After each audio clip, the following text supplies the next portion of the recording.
श्री शिवाय दोस्तों, 31 जुलाई 2024 के दिन यहाँ पर बुधवार कामी का एकादशी पड़ रही है। इसीलिए दोस्तों इस दिन का महत्व बहुत ही ज्यादा बढ़ा होता है और इस दिन एक चुटकी हल्दी और 2 लौंग वाला उपाय आप लोगों को जरूर करना चाहिए, जो कि पंडित जी ने अपनी अभी की ही कथा में यहाँ पर बताया हुआ है। तो दोस्तों इस उपाय को आपको कैसे करना है, कब करना है, कहाँ पर करना है और उपाय करते समय आपको किन किन बातों का ध्यान रखना है, ये सारी जानकारी हम आपको इस वीडियो में देंगे। तो चलिए दोस्तों उपाय को शुरू करते हैं। देखिए ये दिन इतना खास होता है, इतना महत्वपूर्ण होता है। देखा गया है कभी कभी बड़े बड़े पूजा पाठ अनुष्ठान से जो मनोकामना पूर्ण नहीं होती है, वह बुधवार कामी का एकादशी के दिन एक छोटे से उपाय करने से ही आपकी मनोकामना पूर्ण हो जाती है। और बहुत सारे लोगों ने इस उपाय किया भी है और उनको इस उपाय को करने का फल भी जरूर मिला है। अगर आप लोग भी इस उपाय को 31 जुलाई 2024 के दिन यहाँ पर बुधवार कामी का एकादशी के दिन करना चाहते हैं, तो आप इस उपाय को पहले अच्छे से समझ लेना, सुन लेना, उसके बाद करना। आपको इस उपाय का फल जरूर मिलेगा और इस उपाय को करने से आपके घर में चाहे किसी भी प्रकार की दुख और समस्या क्यों ना चल रही हो, आपको उसका कारण भी नहीं पता है कि दोस्तों ये समस्या किस कारण से चल रहा है। उसका कुछ भी कारण हो सकता है, जैसे पितृदोष हो सकता है या किसी भी तरह का मंगल दोष भी हो सकता है। और भी बहुत तरह के दोष होते हैं, कुछ भी हो सकता है। पर आपको इस उपाय को करने के लिए अपने दोष को पता लगाने की भी जरूरत नहीं है। 31 जुलाई 2024 के दिन यहाँ पर बुधवार एकादशी के दिन इस एक चुटकी हल्दी वाला उपाय को आप लोगों को कर लेना है। दोस्तों अब हम समझते हैं इस वाले उपाय हमें करना किस समय है। तो सबसे पहली बात दोस्तों, हम समझते हैं कि यह हल्दी वाला उपाय करना किसको है। तो देखिए यहां पर सीधी सी बात है कि यह हल्दी वाला उपाय जो उपाय है ये किस लिए किया जा रहा है। यह मनोकामना को पूर्ण करने के लिए किया जा रहा है, या आपके जीवन में जो दुख और परेशानियां हैं उनको दूर करने के लिए किया जा रहा है, या आपका कोई काम है जो कि नहीं हो पा रहा है, आप उसके लिए इसको कर सकते हो। तो सीधी सी बात यह है कि आप अपनी किसी भी प्रकार की मनोकामना के लिए इस वाले उपाय को कर सकते हो। तो यह उपाय वह व्यक्ति कर सकता है जिस व्यक्ति को अपनी किसी भी प्रकार की मनोकामना भगवान शिव जी से पूर्ण करवानी हो। और अगर कोई भी माताएं, बहनें जो है अपने घर की सुख और शांति के लिए, घर में धन समृद्धि को बढ़ाने के लिए यह वाला उपाय करना चाहती हैं, तो घर की जो बड़ी माताएं, बहनें वह इस हल्दी वाला उपाय को विशेष रूप से करें। क्योंकि माताएं, बहनें घर की लक्ष्मी होती है और जब घर की लक्ष्मी कोई विशेष उपाय करती है तो उसका फल ही बहुत जल्दी मिल जाता है और बहुत बड़ा होकर मिलता है। अन्यथा इस उपाय को कोई भी व्यक्ति कर सकता है, चाहे वह बड़ा हो, चाहे वह छोटा हो, चाहे वह बच्चा हो। जिस व्यक्ति को यह हल्दी वाला उपाय समझ आ गया, वह व्यक्ति इस हल्दी वाला उपाय को मंगल के दिन जरूर करे, क्योंकि उसको इस उपाय को फल बहुत ही जल्दी मिल जाएगा। क्योंकि 31 जुलाई 2024 के दिन यहाँ पर बुधवार कामी का एकादशी के दिन भगवान शिव और विष्णु भगवान जी बहुत आसानी से प्रसन्न हो जाते हैं। तो आइए अब हम समझते हैं कि इस हल्दी वाला उपाय को आपको करना कैसे है और इस उपाय को करने का जो समय है वह क्या है। तो देखिए इस बुधवार के दिन किए जाने वाले यह एक चुटकी हल्दी का उपाय जो उपाय है, ये मुख्य रूप से सुबह के समय होगा। किस समय होगा? सुबह के समय होगा। आपको कोशिश यही करनी है कि सुबह के समय करें। हमें इस हल्दी वाला उपाय को कर लें, पर किसी कारणवश अगर आप सुबह इस उपाय को न कर पाओ, आपको कहीं काम से जाना हो या किसी और काम की वजह से आप उपाय को न कर पाओ, तो आपके पास फिर दूसरा मौका रहेगा जो कि शाम के समय का रहेगा, प्रदोष काल का रहेगा। अब दोस्तों प्रदोष का समय भी बहुत ही लोगों के मन में प्रश्न बन जाता है कि दोस्तों ये समय होता कब है, कितने बजे से लेकर कितने बजे ये समय होता है, ताकि हमें उपाय के लिए जो है करने का समय पता लग जाए। तो हम आपको बता दें, प्रदोष काल का जो एक समय होता है, शाम का समय वो होता है शाम के 6 बजे से लेकर शाम के 7 बजे के बीच का। इस समय के बीच में आप उपाय को करेंगे तो आपको उस उपाय का जरूर फल मिलेगा। तो शाम के 6 बजे से शाम के 7 बजे के बीच में आप लोग इस हल्दी वाला उपाय को कर सकते हो। तो भैया बहुत सारे लोग यहाँ पर ये प्रश्न भी जरूर करेंगे कि दोस्तों हम तो नौकरी पर जाते हैं, हम अपनी ड्यूटी पर जाते हैं और आने में हमें देर हो जाती है, तो उस जगह पर हमें क्या करना चाहिए। तो देखिए उन लोगों को भी टेंशन लेने की जरूरत नहीं है। अगर आप लोग इस उपाय को शाम के समय प्रदोष काल में कर रहे हैं और अगर आप आने में देरी भी हो जाती है, आपको आने में 7 बजे तक नहीं पहुंच पाते हो, तो दोस्तों आप 7 या रात 8 बजे तक भी अगर उपाय को करोगे तो भी चल जाएगा। और अगर इससे भी थोड़ा देर हो जाती है तो भी आप उपाय को कर सकते हो, क्योंकि 31 जुलाई 2024 बुधवार का दिन है। यह दिन बहुत ही कम आता है पूरे साल भर में, इसलिए जब आपको मौका मिल जाए तब आप इस उपाय को जरूर कर लेना। कोई भी उपाय हो, आप कभी भी कर सकते हो। बुधवार के दिन बस कोशिश करना कि समय के मतलब अंतर्गत ही कर लो, पर किसी कारणवश ना कर पाओ तो फिर आप देरी से भी कर सकते हो। आपको उपाय का फल जरूर मिलेगा। तो देखिए, एकादशी के दिन पर विशेषकर श्री हरि विष्णु और महालक्ष्मी का पूजन किया जाता है।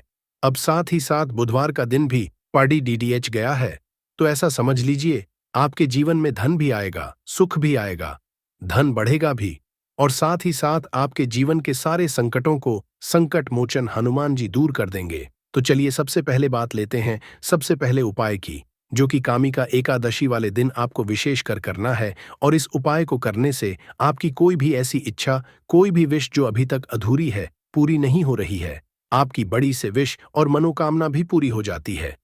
जब आप कामिका एकादशी वाले दिन इस पहले उपाय को कर लेते हैं, तो देखिए आप सभी जानते हैं कि श्री हरि विष्णु जो हैं उन्हें तुलसी दल सबसे प्रिय है। बिना तुलसी माता श्री हरि विष्णु अधूरे हैं, और बिना तुलसी पत्तों के श्री हरि विष्णु का भोग अधूरा है। अब श्री हरि विष्णु को प्रसन्न करके आप अपनी मनोकामना को पूरा कर सकते हैं, क्योंकि श्री हरि विष्णु प्रसन्न हो गए तो आपकी कोई भी विश और इच्छा, मनोकामना अधूरी नहीं रहेगी। तो आपको तुलसी के 5 पत्ते लेने हैं। अब जिस दिन एकादशी है उस दिन तुलसी के पत्ते न तोड़े, पहले से ही तोड़कर रख लें। अब ये 5 तुलसी के पत्ते जो आपने लिए हैं, यह 5 तुलसी के पत्ते आपको श्री हरि विष्णु को अर्पित करने हैं। अपने घर के, ठीक है, ऐसा आपको करना है। आपके घर में श्री हरि विष्णु की कोई मूर्ति है, प्रतिमा है, वहां पर यह 5 तुलसी के पत्ते आप रखें, और साथ ही साथ एक देसी घी का दीपक गोल बाती का आपको लगाना है। और एयूएम नमो भगवते वासुदेवाय नमः, इस मंत्र का आपको 11 बार जप करना है। देखो मंत्र कौन सा है, एयूएम नमो भगवते वासुदेवाय नमः। और फिर श्री हरि विष्णु से अपनी विश, अपनी इच्छा, अपनी मनोकामना कह देना, और फिर देखना आपकी विश और इच्छा, जो भी आपकी मनोकामना है, जो भी अपने जीवन में आपको चाहिए। अगर निर्धनता बहुत है, आप अपने घर से गरीबी को दूर करना चाहते हैं, या फिर धन आपका रहता नहीं है, आप चाहते हैं कि आपका धन बढ़े, या फिर आपके घर में फिजूल खर्ची बहुत होती है, पैसा आपके पास नहीं रुकता है, आप चाहते हैं कि पैसा आपके पास रुके, या फिर घर में कोई व्यक्ति ऐसा है जो बहुत बीमार रहता है, या फिर किसी का विवाह नहीं हो पा रहा है, तो जो भी आपकी इच्छा है, जो भी आपके विषय, बस श्री हरि विष्णु से कह देना। क्योंकि कामिका एकादशी भी इस दिन है, साथ ही 7 साल का सबसे बुधवार है। यह दिन इतना उत्तम है कि जो आप श्री हरि विष्णु से मांग लेंगे, जो उनसे कह देंगे, वो आपकी विश, आपकी मनोकामना को बहुत जल्दी पूरा कर देंगे। तो यह पहला उपाय है। चलिए अब बात कर लेते हैं दूसरे उपाय की। तो चलिए बढ़ाते हैं अगले उपाय की ओर। देखो, अगर आपके जीवन में आर्थिक संकट बहुत अधिक हो रहे हैं, धन की समस्या लगातार जीवन में बनी हुई है, 1 रुपयों को हासिल करने के लिए आपको बहुत अधिक कड़ी टिड्डी अच्छी मेहनत कर रहे हैं, तो आज रात्रि में सोने से पहले आपको हो यह एक चमत्कारी दीपक का उपाय जरूर करना है। या फिर अगर आपका जो व्यापार है, बिजनेस है, दुकान है, वो अच्छे से नहीं चल पा रही है, तो आज रात्रि में इस विशेष दीपक का उपाय आपको जरूर करना चाहिए। देखो दोस्तों, दीपक हमारे घर में सभी नकारात्मक शक्ति को बाहर करता है। यह उपाय आपको साल में 1 बार करने का ही मौका मिलता है। केवल और केवल एकादशी पर ही इस उपाय को किया जाता है। देखिए, इस उपाय के लिए आपको तुलसी जी की जो सूखी लकड़ी होती है, उसे ले लेना है। देखिए दोस्तों, अगर आपके पास पुरानी तुलसी जी की लकड़ी है तो उसे आप ले सकते हैं, और अगर आपके घर में तुलसी जी जो लकड़ी है वो सूखी हुई है, तो उसकी लकड़ी आप तोड़ डीएच करके इस्तेमाल कर सकते हैं। लेकिन आपको ध्यान रखना है कि सूर्यास्त से पहले पहले आपको ये जो तुलसी जी की लकड़ी है, इसे जरूर ही तोड़ लेना है, और एकादशी के दिन लकड़ी को नहीं तोड़ना है। तो इस उपाय के लिए आपको सबसे पहले तो एक मिट्टी का दीपक लेना होगा। आप चाहें तो आटे का दीपक भी ले सकते हैं, क्योंकि आटे का दीपक सभी दीपक में सर्वोत्तम माना गया है। इस दीपक के अंदर आपको शुद्ध घी का उपाय करना होगा, और इस दीपक के अंदर अपने जो तुलसी जी की लकड़ी ली है उसे भी रख देना। लेकिन ये जो तुलसी जी की लकड़ी है, इसमें आपको चारों तरफ अच्छे से घी लगा लेना है। देखिए, गुरुजी ने बताया है कि जो तुलसी जी की लकड़ी है, अगर आप उपाय करते हैं और बहुत ही शीघ्रता से जल जाती है, तो इसके लिए आपको एक कार्य करना है। आपको थोड़ी सी रुई ले लेनी है और उससे रुई को आपको जो तुलसी जी की अपने लकड़ी ली है, उस पर अच्छे से चारों तरफ लपेट देनी है। तुलसी जी की लकड़ी के ऊपर रुई लपेटने के बाद इसको पूरा घी के अंदर डुबो लेना है। अब इसे आपको बाती के रूप में उपाय करना है। अब दोस्तों, इस दीपक को आपको प्रज्वलित कहाँ करना है? तो इस दीपक को आपको या तो भगवान विष्णु के सामने प्रज्वलित करना होगा, या फिर आपको भगवान श्री राम के सामने प्रज्वलित करना होगा, या फिर भगवान कृष्णा के सामने, यानी कि भगवान विष्णु के जो भी अवतार है, उनके सामने आप ये दीपक प्रज्वलित कर सकते हैं। या फिर आप इससे को माता तुलसी जी के सामने भी प्रज्वलित कर सकते हैं। पूज्य गुरु जी ने बताया है कि जो भी व्यक्ति इस प्रकार से तुलसी जी की डंडी से यह दीप दान कर देता है, उसके जीवन में कभी भी धन की समस्या नहीं होती है। इसीलिए आपको ये पूरे साल में केवल एक बार ही मौका मिलता है। सावन माह में इस उपाय को करके देखना, आपकी सभी इच्छा जरूर पूर्ण होगी। यह जो उपाय है, रात्रि में सोने से पहले करना है। बात करते हैं उपाय की। अब बताते हैं तुलसी के गमले में आपको वो कौन सी चीज डालनी है, जिस उपाय को करने से आप अपने जीवन में महाधनी बन जाएंगे। इतना धन आपको मिलेगा कि कभी भी आपके धन में कमी नहीं आएगी, कभी भी आपका धन बर्बाद नहीं होगा। आपके पैसे की बर्बादी बिल्कुल आपके जीवन से रुक जाएगी। और जो लोग कहते हैं कि घर में पैसा तो आता है, पैसा रुकता नहीं है और पैसा बढ़ता नहीं है, वृद्धि नहीं हो रही है, उन्हें भी यह दूसरा उपाय कामिका एकादशी वाले दिन जरूर करना चाहिए। तो देखिए, पहले ही आपको बता दिया कि श्री हरि विष्णु की पूजा और उनका भोग श्री मतलब तुलसी मैया के बिना अधूरा है, और तुलसी मैया जो है वह श्री हरि विष्णु के बिना अधूरी है। तो देखिए, जब भी आप तुलसी का कोई उपाय करेंगे तो सीधे सीधे आप श्री हरि विष्णु को प्रसन्न कर लेते हैं। अब व्यक्ति को, यानी जो भी व्यक्ति है, किस व्यक्ति को कितना धन देना है, यह श्री हरि विष्णु के हाथ में होता है। धन देने का मां लक्ष्मी करती है, जो कि मां तुलसी का ही एक रूप है। मां तुलसी जो है, ये माता लक्ष्मी का ही स्वरूप है। तो आपको करना क्या है? आपको लेनी है यहां पर हल्दी पिसी हुई, जो कि श्री हरि विष्णु से जुड़ी हुई है, आपके गुरु ग्रह से जुड़ी हुई है, आपकी कुंडली में गुरु को मजबूत करती है, सुख सौभाग्य को खींचने का काम करती है, धन को बढ़ाने का काम करती है। तो एक चुटकी पिसी हुई हल्दी आपको लेनी है, और ये पीसी हुई सूखी हल्दी ही आपको अपने गमले तुलसी का पौधा जिस गमले में लगा है, उसमें अच्छे से इस हल्दी को डालना है और एयूएम नमो भगवते वासुदेवाय नमः इस मंत्र का जाप करना है। कितनी बार? कम से कम 11 बार जाप करना है। एयूएम नमो भगवते वासुदेवाय नमः इस मंत्र का जाप करते रहना, और हल्के हल्के से तुलसी के पौधे में आपको पूरे गमले में पीसी हुई हल्दी का छिड़काव करना है। तो देखिए, जो व्यक्ति इस उपाय को एकादशी के दिन कर लेता है, ऐसा समझ लीजिए अपने जीवन से नहीं आने वाली 7 पीढ़ियों के जीवन से निर्धनता और गरीबी को कर देता है। क्योंकि हल्दी जो ये साधारण नहीं है, हल्दी इतनी उत्तम होती है कि रातों रात आपके जीवन में चमत्कार करती है। आपने देखा होगा कि कोई भी शादी होती है, विवाह होता है, कोई भी ऐसा शुभ काम हम करते हैं, उसमें हल्दी जरूर लेते हैं। गृह प्रवेश जब हम करते हैं तो हल्दी के स्वस्तिक का निर्माण करते हैं। कोई भी अच्छा काम करने जा रहे हैं, हल्दी उसमें लेते हैं, और हल्दी जो है यह आपके गुरु गृह को मजबूत कर देती है। अगर कुंडली में गुरु कहीं ना कहीं मजबूत है, तो इससे उत्तम उपाय आपको ऐसा समझिए का मिलेगा नहीं, बहुत ही उत्तम उपाय है। तुलसी के गमले में एक चुटकी पिसी हुई हल्दी डालना है। तो यह बहुत ही उत्तम उपाय है। इस उपाय को आप जरूर करें एकादशी वाले दिन, और साल का सबसे ये दिन है। तो इस उपाय को करने से श्री हरि विष्णु आपसे न केवल प्रसन्न होते हैं, आपसे इतना प्रसन्न हो जाते हैं कि जीवन में कभी आपके गरीबी और निर्धनता को नहीं आने देते हैं। तो चलिए अब बात कर लेते हैं अपने तीसरे उपाय की, जो कि मुख्य द्वार से जुड़ा हुआ है। और यह उपाय है स्थिर लक्ष्मी के वास के लिए। ऐसा पैसा आपके घर में आएगा जो आपके घर में ही रुकेगा। ऐसा पैसा कभी आपके घर में नहीं आएगा जो आपके घर से जाएगा, और विशेषकर फिजूल खर्ची में जाएगा। अब आधे से ज्यादा लोगों की यही समस्या होती है कि घर में पैसा तो आता है, लेकिन बहुत जल्दी घर से चला जाता है, या फिर फिजूल खर्च चला जाता है। तो धन की बर्बादी जिन लोगों के घर में हो रही है, उन्हें विशेषकर ये तीसरा उपाय करना है। या जिन लोगों के पास बिल्कुल पैसा आना बंद हो गया है, सर पर लगातार कर्जा बरच रहा है, उन्हें भी यह तीसरा उपाय करना है। तो देखिए आपको फिर से क्या लेना है। हल्दी लेनी है पीसी हुई, जो कि श्री हरि विष्णु से ही जुड़ी हुई है। पीसी हुई हल्दी लेनी है और थोड़ा सा पानी डालकर उसका गाढ़ा गाढ़ा आपको पेस्ट बना लेना है। अब इसी हल्दी से अपने घर में स्वस्तिक बनाने हैं। कितने स्वास्तिक? एक स्वास्तिक आपको बनाना है अपनी तिजोरी पर, जिसमें आप पैसा रखते हैं। चाहे तो आप संदूक में रखते हैं, अलमारी में रखते हैं, जिस चीज में भी पैसा रखते हैं, बस वहां पर हल्दी से एक स्वास्तिक बनाना है। दूसरा स्वास्तिक आपको कहाँ बनाना है? अपने घर के मंदिर में। और दो स्वास्तिक आपको बनाने हैं अपने घर के मुख्य द्वार पर, बाहर की तरफ। हल्दी से चार स्वास्थ्य आपको बनाने हैं। स्वास्तिक मुख्य द्वार पर, बाहर की तरफ, एक तिजोरी पर और एक अपने घर के मंदिर में। बस यह उपाय आपने अगर कामिका एकादशी वाले दिन कर लिया, तो देखिए जो धन की तिजोरी है उसमें पैसा भरा रहेगा। कभी भी धन की तिजोरी धन से खाली नहीं होगी, क्योंकि जहां पर हल्दी का स्वास्तिक होता है वहां कभी धन की कमी नहीं होती है।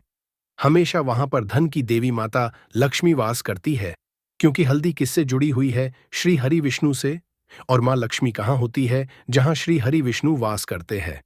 अब बात करें कि आपके घर का मंदिर जो है, इसमें अगर आप एक स्वास्तिक बनाते हैं तो आपके घर से ऊर्जा जो है, पूरे में ऊर्जा फैलती है। तो आपके घर में पॉजिटिव एनर्जी बढ़ाती है, सकारात्मक ऊर्जा बढ़ाती है। जब आप अपने घर के मंदिर में हल्दी का स्वास्तिक बनाते हैं, आपके घर से बुरी शक्तियां, नेगेटिव एनर्जी जैसी चीजें बिल्कुल आपके घर में नहीं रुकती हैं। मुख्य द्वार तो इतना उत्तम होता है कि मुख्य द्वार से ही मां लक्ष्मी की सबसे पहले आपके मुख्य द्वार पर ही है। और मुख्य द्वार पर अगर आपने हल्दी के स्वस्तिक बना दिए तो मां लक्ष्मी देखते ही प्रसन्न हो जाती है, क्योंकि यह श्री हरि विष्णु से जुड़ी हुई है। और हल्दी के स्वास्तिक जहां पर जो व्यक्ति अपने घर के मुख्य द्वार पर बनाते हैं, ऐसा समझ लीजिए मां लक्ष्मी उनके घर में वास करती ही करती है और वास छोड़कर नहीं जाती है। यह हल्दी के स्वस्तिक वाला उपाय कामिका एकादशी के दिन बहुत ही उत्तम है। साथ ही साथ कोशिश करें कि इस दिन गाय को हरी घास जरूर खिलाएं और एक पानी का घड़ा भरा हुआ किसी जरूरतमंद को दान जरूर करें। और जो व्यक्ति पक्षियों के लिए पानी की व्यवस्था करता या फिर घड़े को दान कर देता है, उसके घर कभी भी धन की कमी नहीं होती है। 31 जुलाई बुधवार, कामिका एकादशी। दोस्तों, यह जो बुधवार है सावन महीने में पड़ने वाला सबसे बड़ा बुधवार है, क्योंकि यह गुप्त नवरात्रि के ठीक बाद और सावन माह का आखिरी बुधवार पड़ रहा है, जिसका बहुत ही बड़ा और विशेष महत्व होता है। और ऐसा दिन पूरे साल में सिर्फ एक ही बार आता है। और दोस्तों, आप सभी लोग जानते हो, बुधवार का अगर सबसे बड़ा कोई उपाय है तो वो 2 लौंग वाला उपाय है। तो दोस्तों, इस बुधवार की दशमी तिथि के दिन आप लोगों को इस 2 लौंग वाले उपाय को जरूर करना है। बहुत सारे लोग होंगे जिन लोगों ने इस उपाय को ना किया हो, मतलब पूरा महीना निकल गया सावन महीने का, उन्होंने किसी भी दिन इस लौंग वाले उपाय को ना किया हो।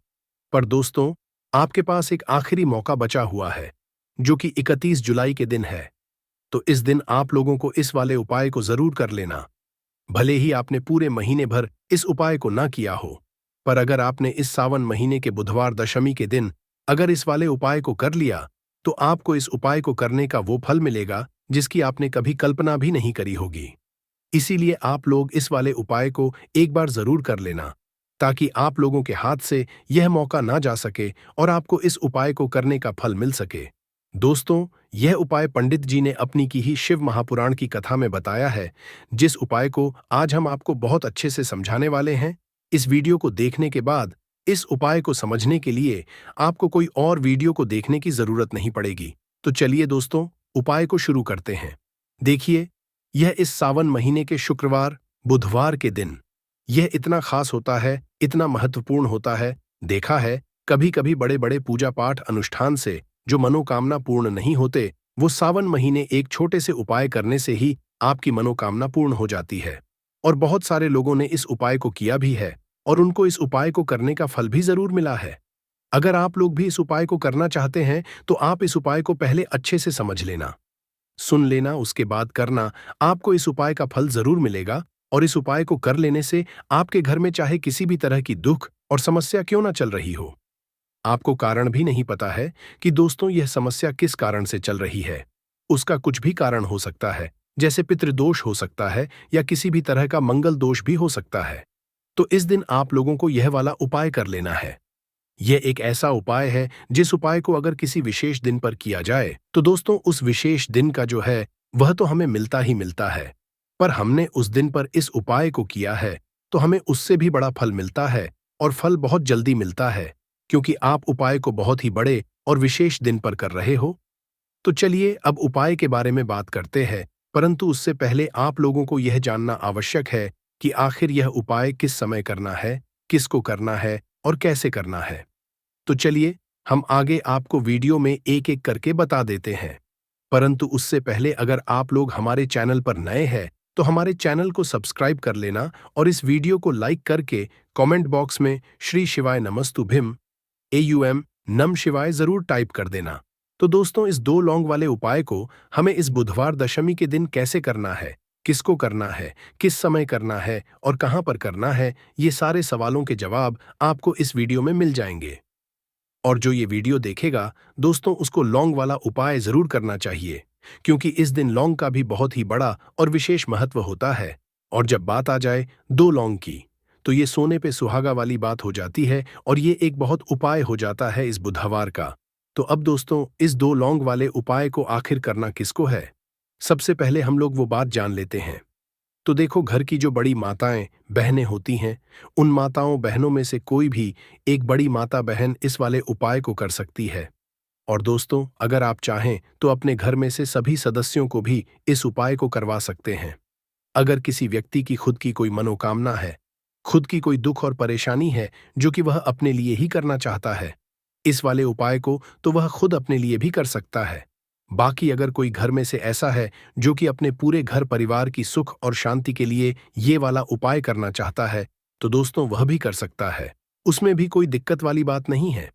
कहने का मतलब ये है कि इस उपाय को हर एक सदस्य भी कर सकता है, और पूरे घर परिवार के सदस्य के लिए घर की बड़ी माताओं बहनों में से एक माता बहन भी कर सकती है। माताएं बहनें अगर घर में उपस्थित ना हो या वो यह वाला उपाय ना कर पा रही हो तो फिर घर का कोई सदस्य भी इस 2 लौंग वाले उपाय को कर सकता है, चाहे फिर वह पुरुष ही क्यों ना हो, उसमें कोई भी दिक्कत वाली बात नहीं है। अब दोस्तों इस लौंग वाले उपाय को हमें करना कहां पर है, देखो हमें शिवलिंग के पास में जाकर करना है। बहुत सारे लोग प्रश्न करते हैं हर एक उपाय को करते समय क्या हम इस उपाय को घर पर या मंदिर में कर सकते हैं। देखो तो इस वाले उपाय को आप मंदिर में करोगे तो अच्छा रहेगा, घर पर नहीं करना है। इस वाले उपाय को उस बाद में दोस्तों जो अगला प्रश्न निकल कर आता है वो यह आता है इस उपाय को लेकर कि आखिर इस उपाय को हमें किस समय करना है, सुबह के समय करना है कि शाम के समय करना है। तो देखो इस वाले उपाय को आप लोग सुबह के समय भी कर सकते हो और शाम के समय प्रदोष काल में भी कर सकते हो। अब अगर आप पूछो कि दोस्तों सबसे उत्तम समय कौन सा रहेगा इस 2 लौंग वाले उपाय को करने का, तो हम आपसे बस यही कहेंगे कि इस उपाय को आपके समय करेंगे तो ज्यादा बेहतर होगा। बाकी अगर सुबह के समय भी करेंगे तो भी अच्छा होगा, उसमें कोई भी दिक्कत वाली बात नहीं है। तो अब दोस्तों जो अगली सबसे बड़ी और महत्वपूर्ण बात आती है वो यह आती है कि सुबह अगर हम उपाय को करेंगे तो हमें कितने बजे से लेकर कितने बजे तक के बीच में करना है, और शाम के समय प्रदोष काल में करेंगे तो हमें कितने बजे से लेकर कितने बजे के बीच में करना है। तो देखो सुबह जल्दी हो सके आप उपाय को करने की कोशिश करना, बाकी अगर किसी कारणवश लेट भी हो जाओ, थोड़ी देर भी हो जाए तो 10 या 11 बजे तक भी आप उपाय कर लेना, पर 12 बजे से ज्यादा देरी ना हो, ठीक है, इस बात का ध्यान रखना। उसके बाद में दोस्तों अगर शाम के समय प्रदोष काल की बात करें, प्रदोष काल का जो समय है होता है वो शाम के 6 बजे से शुरू हो जाता है, मतलब शाम के 6 बजे से लेकर 7 बजे के बीच का जो समय होता है ये समय प्रदोष काल का समय होता है। पर अभी जो मौसम रहा है इस मौसम में जो है शाम बहुत देरी से होती है, तो आप इस उपाय को 7 या 8 बजे के बीच में भी कर सकते हो, मतलब शाम के 6 बजे से रात 8 बजे के बीच में आप कभी भी इस वाले उपाय को कर सकते हो, उसमें कोई भी दिक्कत वाली बात नहीं है। परंतु बुधवार के दिन कोशिश करना कि समय के अंतर्गत ही कर लो, किसी कारणवश ना कर पाओ तो थोड़ा देरी से भी कर सकते हो, आपको उपाय का फल जरूर मिलेगा। देखिए इस जितने भी उपाय हम आपको बताएंगे सभी उपाय सरल है। देखो गुरुजी ने कहा है कि बुधवार के दिन आपको चौमुख दीपक वाला उपाय तो अवश्य ही करना चाहिए। वीडियो के अंतिम में आपको उपाय बताया है जो आपको करना है। देखो आगे बढ़ने से पहले वीडियो को एक लाइक जरूर करें। देखो सबसे पहला उपाय, यदि आपके जीवन में कर्जा बहुत अधिक है, आपके जीवन में संकट बहुत अधिक रहते हैं, आपके ऊपर बहुत अधिक विपदा आ रही है, बार बार आपको अपने व्यापार और अपने धन में हानि देखने को मिल रही है, मतलब कि आपको प्रत्येक कार्य में हानि हो रही है, तो आपको यह उपाय करना चाहिए। देखिए, इस उपाय के लिए आपको मात्र एक लौंग का जोड़ा लेना है, मतलब कि 2 फूल वाली लौंग लेनी है, साथ में आपको मात्र थोड़ा सा शहद लेना होगा और इसी के साथ में आपको तांबे के पात्र के अंदर शुद्ध जल लेना होगा। अब देखिए, इन सभी सामग्रियों को लेकर के आपको भगवान शिव के मंदिर में पहुंच जाना है। ये उपाय आप सुबह से लेकर शाम तक कर सकते हैं। तो वो सबसे पहले तो आपके पास जो 2 फूल वाली लौंग है, उन्हें आपको शहद के अंदर अच्छे से डुबोना है। मतलब कि दोनों लौंग पर आपको अच्छे से शहद का लेपन कर देना है। अब आपको जो आपके पास एक लोटा जल है, सबसे पहले तो उसे शिवलिंग पर धीरे धीरे समर्पित करना है और श्री शिवाय नमस्तुभ्यम इस मंत्र का जाप करते हुए समर्पित कर देना है। अब आपके पास जो 2 फूल वाली लौंग शहद से उसे आपको शिवलिंग पर अर्पित करना है और आपको प्रार्थना करनी है कि जीवन में जो रोग की स्थिति है वे समाप्त हो। जीवन के जो संकट और समस्याएं हैं वह सभी समाप्त हो। जीवन से जो कर्ज की समस्या है वह समाप्त हो। इस तरह से प्रार्थना करते हुए यह जो 2 फूल वाली लौंग ही शहद संयुक्त इससे आपको शिवलिंग पर अर्पित कर देनी है। आपकी जो भी समस्या होगी इस बुधवार के दिन अवश्य ही समाप्त हो जाए। तो इस तरह से आपको पहला उपाय करना है। अब हम बात कर लेते हैं दूसरे उपाय के बारे में। देखो, यह उपाय आपके लिए सर्वश्रेष्ठ होने वाला है। देखिए, इस उपाय के लिए आपको मात्र 5 हरे मूंग के दाने ले लेना है। देखिए, कल दशमी तिथि है और यह बुधवार के दिन डीडीएच रही है, इसीलिए आपको 5 हरे मूंग के दाने लेना है। हरे मूंग के दाने आपको साबुत लेने हैं, खंडित नहीं होने चाहिए। इस बात का ध्यान रखें और इसी के साथ आपको एक तांबे के पात्र के अंदर अपने घर से शुद्ध जल ले लेना है। अब दोस्तों, इन सभी सामग्रियों को लेकर के आपको सीधे पहुंच जाना है भगवान शिवा के मंदिर में। देखिए, इस उपाय को भी आप सुबह भी कर सकते हैं और शाम के समय में भी कर सकते हैं। देखिए, भगवान शिवा के मंदिर में पहुंचने के बाद आपके पास जो 5 हरे मूंग है, उनमें से पहला जो हरा मूंग है, आपको शिवलिंग के सामने जो नंदी महाराज होते हैं और जो पैर उठा हुआ होता है, वहां पर आपको पहला हरा मूंग समर्पित कर देना है और आपको इस मंत्र का जाप कर लेना है। फिर आपको दूसरा हरा मूंग लेना है और शिवलिंग पर जो श्री गणेश जी वाला स्थान होता है, वहां पर आपको यह दूसरा हरा मूंग समर्पित कर देना है। मतलब कि शिवलिंग के सीधे तरफ आपको यह दूसरा हरा मूंग समर्पित करना है और फिर आपको शिवाय या फिर श्री गणेशाय नमः इस मंत्र का कर लेना है। तीसरा हरा मूंग का दान आपको भगवान शिवा की सबसे प्रिय पुत्री माता अशोक सुंदरी वाले स्थान पर समर्पित करना होगा। शिवलिंग की जो जलाधारी होती है, जहां से जल बह करके आता है, उसी जलाधारी के बीच में जो कहीं कहीं उठी हुई लाइन होती है सांप की आकृति के रूप में, वहीं पर आपको तीसरा हरा मूंग समर्पित करना है और फिर आपको शिवाय इस मंत्र का जाप कर लेना है। अब दोस्तों, जो हरा मूंग है उसे आपको भगवान कार्तिकेय जी का जो स्थान होता है शिवलिंग पर, वहां पर आपको ये चौथा हरा मूंग का दाना समर्पित कर देना है और आपको इस मंत्र का जाप कर लेना है। अब दोस्तों, आपके पास जो 5वां और अंतिम हरा मूंग बचा हुआ है, उससे आपको उससे जल के पात्र के अंदर डाल देना है और इस हरे मूंग से युक्त जल से आपको भगवान शिवा के शिवलिंग का अभिषेक कर देना है। जल आपको बिल्कुल धीरे धीरे समर्पित करते जाना है और लगातार आपको शिवा महापुराण के मूल मंत्र श्री शिवायम इस मंत्र का जाप करते रहना है।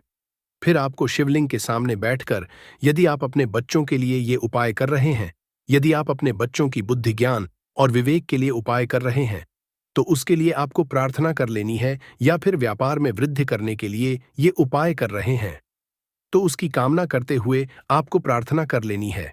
ये अपनी नौकरी के लिए कर रहे हैं या फिर अपने इंटरव्यू के लिए या फिर धन की हासिली के लिए कर रहे हैं, जिस भी कामना के लिए आप उपाय कर रहे हैं उसे परिपूर्ण करने के लिए आपको महादेव से प्रार्थना कर लेनी है और फिर आपको वापस अपने घर आ जाना है। पूज्य गुरुजी ने कहा है कि जो भी व्यक्ति इस उपाय को कर लेता है, तो यकीन मानिए आपके जीवन की जो सारे संकट, कष्ट और बाधाएं ही वो सभी समाप्त होंगे। अब हम बात करते हैं अगले उपाय की। उपाय के लिए आपको एक दीपक लेना है। दीपक आप मिट्टी का भी ले सकते हैं और शुद्ध आटा मढ़कर उसका दीपक भी आप तैयार कर सकते हैं। दीपक के अंदर गोलबाती का उपाय करना है और दीपक के अंदर आपको शुद्ध घी का उपाय करना है। इसी के साथ में आपको मात्र एक फूल वाली लौंग लेनी होगी। अब यह एक दीपक और एक फूल वाली लौंग लेकर के सीधा आपको पहुंचना होगा बरगद के वृक्ष के वहां पर।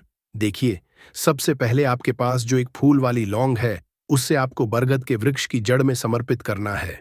देखिए, अगर आपके जीवन में कोई भी संकट आने वाला है, कोई भी बड़ा कष्ट आने वाला है, तो वह इस उपाय के माध्यम से दूर होने वाला है।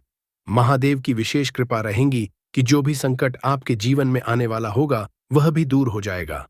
तो आपको एक लौंग समर्पित करनी है बरगद के वृक्ष की जड़ में, और वहीं पर आप है गोल बाती वाला दीपक जो आप लेकर के गए हैं, उसे भी वहां पर प्रज्वलित कर देना है, वाटकेश्वर महादेव का स्मरण करते हुए। देखिए, जब भी आपको जीवन में इस साल लगने लगे कि आपके जीवन में कुछ भी अच्छा नहीं चल रहा है, तब भी आप कोई उपाय करना है, तो इस तरह से आपको ये उपाय करना है। अब हम जान लेते हैं चौथे विशेष उपाय के बारे में। देखें, यदि आपके विवाह में, शादी में कोई भी समस्या आ रही है, यदि आपका जो कर्ज है वह दिन पर दिन बढ़ते ही जा रहा है, तो आपको ये चमत्कारी उपाय करना चाहिए। कोई भी समस्या अगर जीवन में है, तो उसे दूर करने के लिए आपको ही उपाय करना चाहिए। मंगल दोष से जुड़ी हुई समस्या भी है, तब भी आपको ये उपाय करना चाहिए। देखिए, इस उपाय के लिए आपको एक तांबे के पात्र के अंदर अपने घर से शुद्ध जल लेना है, और इसी के साथ में आपको एक चुटकी लाल चंदन लेना होगा। अब आपको क्या करना है कि जो लाल चंदन आपने लिया है, उसे आपको उससे जल के पात्र के अंदर डाल देना है, और ये जलद जो है आपको लाल चंदन से युक्त कर लेना है। और ये लाल चंदन से युक्त जल आपको भगवान शिवा के मंदिर में लेकर के पहुंचना है। परंतु ये उपाय भी आप सुबह से लेकर के शाम तक कर सकते हैं। अब दोस्तों, ये जो लाल चंदन से युक्त जल है, इससे आपको भगवान शिवा के शिवलिंग पर धीरे धीरे अर्पित कर देना है, और आपको लगातार श्री इस मंत्र का जाप करते रहना है। देखिए, यदि आपके जीवन में विवाह से जुड़ी समस्या चल रहे है, तो आपको मंगलश्वार महादेव का स्मरण करना है, और जीवन में अधिक कर्ज की समस्या है, तो आपको आर्यन मुक्तेश्वर महादेव का स्मरण करना है। देखना, एक दिन आपकी सब तरह की समस्या जल्दी ही समाप्त हो जाएगी। तो इस तरह से आपको ये चौथा उपाय करना है। अब हम जान लेते हैं अंतिम और पांचवें उपाय के बारे में। देखिए, बुधवार का दिन है, और हनुमान जी भगवान शिवा के रुद्र अवतार है, और साथ में आज चतुर्थी का दिन, तो ये उपाय और भी खास हो जाता है। तो ये जो उपाय है, विशेषकर आपको हनुमान जी